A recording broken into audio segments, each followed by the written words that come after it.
Today, we're diving into something pretty significant, a topic that's, well, it's shaped cultures and, conversations for centuries.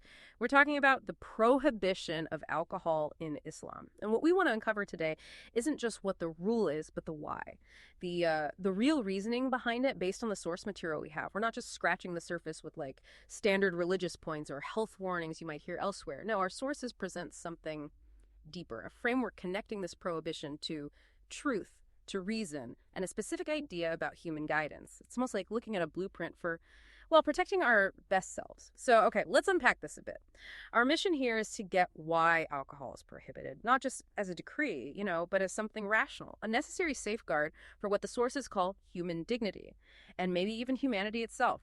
It puts clarity of mind right at the center. It's a really compelling way to frame it, definitely.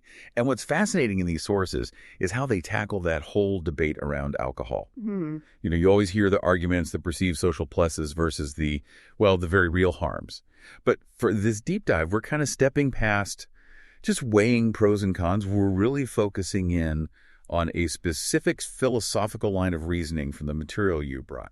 Yeah, the core idea that jumps out is that this prohibition, it's fundamentally about protecting the mind, our intellect. And by doing that, it's affirming what really makes us human in the first place. It's less a don't do this and more an assertion of like a higher standard for us. That makes a lot of sense, especially when you look at how it was introduced. Our sources point out it wasn't just, bam, here's a new rule overnight. Right. Which probably would have been tough given how common it was back then. Exactly. Instead, it was phased, gradual. Like it was designed to let people understand and adapt. Yeah. Could you maybe walk us through those stages? Because that deliberate method, that itself says something, doesn't it? Absolutely. You hit on something really key there. The Quranic approach, as our sources detail it, wasn't this single abrupt command. It unfolded in distinct stages. And this gradualism, it's vital. It allows for that reflection, that societal shift. It builds understanding, not just, forced compliance. So the first stage, according to the sources, basically acknowledged that alcohol might have some benefits, maybe superficial ones, but it definitely carried significant harm. And crucially, the sources stressed that the harm clearly, unequivocally, outweighed any benefit. It wasn't a ban yet, but it was a strong signal, wasn't it? Asking people to think about the real impact. Kind of moral nudge first. Sort of, yeah. Yeah. It laid the groundwork, saying, look, when the bad outweighs the good, especially with something affecting your mind, you need to reconsider. It framed alcohol as inherently problematic. Then came the second stage. This one got more specific about behavior. Believers were told, don't approach prayer while intoxicated. And this wasn't just about, looking proper during a ritual. It was a practical lesson. It showed how alcohol directly messes with your judgment, your spiritual focus. Right. You can't really be present or intentional if your mind's clouded. Exactly. The sources explain that this stage showed people firsthand how intoxication disconnects you. It makes it almost impossible to engage meaningfully, spiritually, or otherwise. It highlighted that immediate disruption. Makes sense. So the impact becomes undeniable through personal experience. Precisely. And then, after that grounding, comes the final, decisive command. Our sources point to Surah Al-Ma'idah, verses 90 and 91. And here, intoxicants, along with gambling and some other things, are described as defilement from the work of Shaitan. That's strong language, defilement. It is. And Shaitan here isn't just some cartoon devil. It represents those forces, those whispers that tempt us away from clear thinking, from morality, from self-control. Corrupting influences, basically. And the verse commands complete avoidance. It even explains why. What does it say? It says, Shaitan only wants to cause between you animosity and hatred through intoxicants and gambling, and to avert you from the remembrance of Allah and from prayer.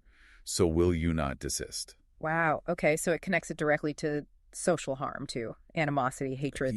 Yes, exactly. It's not just about individual impairment anymore. It paints this picture of how fuzzy judgment leads to conflict, breaks down relationships, harms the community. And it also explicitly mentions that spiritual disconnect averting you from remembering God, from prayer. So it covers personal, social, and spiritual harm. Right. The message, as the source puts it, becomes crystal clear. Intoxicants harm the body, yes, but critically, they disturb the mind's clarity, they undermine society, and they cut off that spiritual connection. It's a really holistic view. That phased approach, yeah, it really paints a picture of gradually guiding a society, showing the why, not just stating the what. But what really grabs me now, and where these sources get super interesting, is moving from the how to the deep why.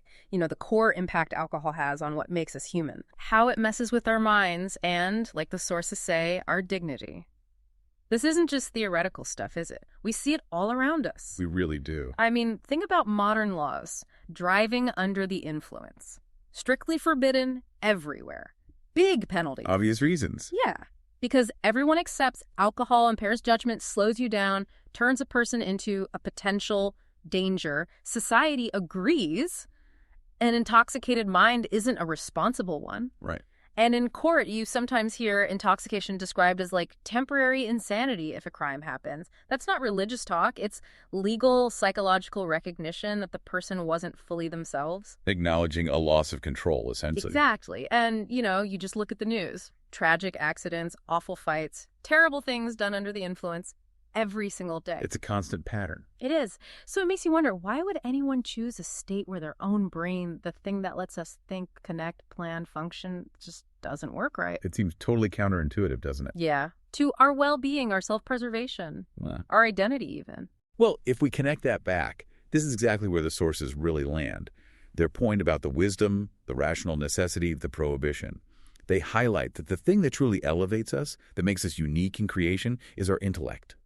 Our ability to think, reflect, reason, make conscious moral choices. Homo sapiens, right. The wise human. Precisely. Our name itself points to it. Thinking is central to who we are. Yeah. And the sources, they describe the brain as more than just an organ. It's the crown of human existence. Wow.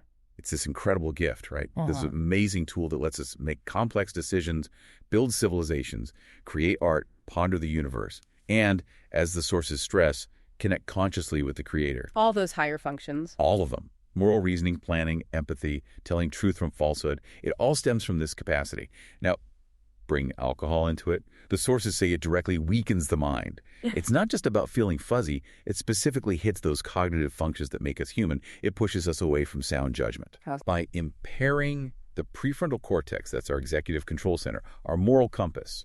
So our ability to reason clearly, think about consequences, make ethical choices, it's compromised. Seriously compromised. So when that tool isn't working properly, then, the sources argue, we're effectively stripped of a core part of our humanity. We get reduced to behaviors that, as the source says, no rational person would approve of.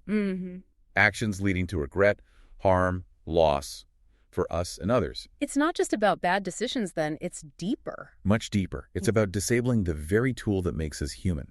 It's like damaging our most precious faculty deliberately. And from this perspective, that's a choice rejected by both faith and reason. Logic and guidance both say, this path undermines who you are, your dignity, your potential. It's like breaking a sacred trust with your own consciousness. Okay, so pulling all these threads together, what's the big takeaway here for you listening? It feels like the message is really clear.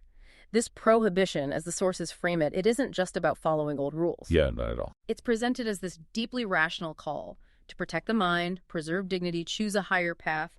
It feels very personal about how you choose to live out your humanity. Exactly right. And notice how the sources frame it positively. It's not just a no. When you choose to avoid alcohol, you're actively saying yes. Yes to clarity, yes to wisdom, yes to responsibility in how you act and interact. An affirmation, then. A powerful one. It's affirming your humanity, honoring that gift of intellect, and embracing guidance that's seen as uplifting, perfecting your character. And it really hammers home that conclusion from the source material. Avoiding alcohol isn't just about following the Quran. It's deeply in line with logic, with reason, with that innate sense of dignity. It's about living a full, meaningful human life. It weaves faith and reason together. Beautifully, yes. Suggesting they aren't opposed but actually work together towards human flourishing. It's about cultivating the very things that let us thrive as thinking beings. So as we wrap up this deep dive, let's just quickly recap that central message from our sources for you, our listener. Alcohol is seen as haram, forbidden, because it fundamentally messes with the mind. It fuels harm, personal and social. And ultimately, it risks chipping away at that unique gift that defines us. Our ability to think clearly, choose rationally, judge morally. Hmm. This dive really showed how the prohibition is presented not just as religious law, but as irrational necessity, a protection rooted in human dignity, celebrating our unique abilities. It's about choosing to be that wise human, right? Being a guardian of our own consciousness. It really is. And this perspective, it leaves us with a pretty profound question to reflect on, doesn't it? A question cutting right to the core. Do we want to live as beings of reason, of light, of wisdom, really using this incredible gift of our minds, our capacity for sound judgment? Or do we choose to willingly give up, even temporarily, that very thing that makes us unique in all creation, that elevates us beyond just instinct? The choice, as these sources powerfully argue, is ours. It's a choice to embrace or to neglect the path of logic, reason, and dignity, something to definitely think about.